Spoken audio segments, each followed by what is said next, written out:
Welcome to Tenor Tech, where I solve the problems you didn't even know you had. You start by identifying immediate risks and the simplest fixes you can do now. Remove merchandise and secure a 2-3 meter work area so you won't be interrupted.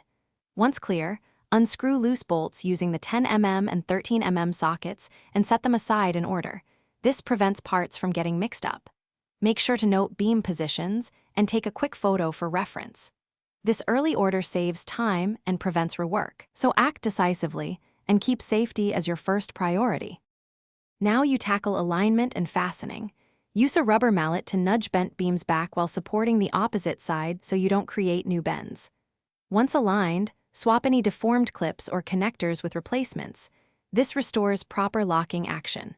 Tighten bolts by hand first, then use a torque pattern to achieve consistent clamping, avoiding over-tightening that can crack metal.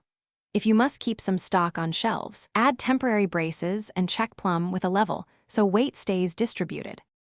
Finish with a progressive load test. Add 1/4 of the planned load, inspect for sag or shift, then half, then full. This verifies safety under real conditions. Make sure end caps, signage, and safety pins are resecured and that feet are intact to prevent floor damage. Once done, sweep the area and restore stock systematically. If you still see sway or misalignment, check the base anchors and consider replacing any bent uprights. Addressing the foundation fixes most recurring problems. Thanks for watching. Subscribe to keep your life in tune.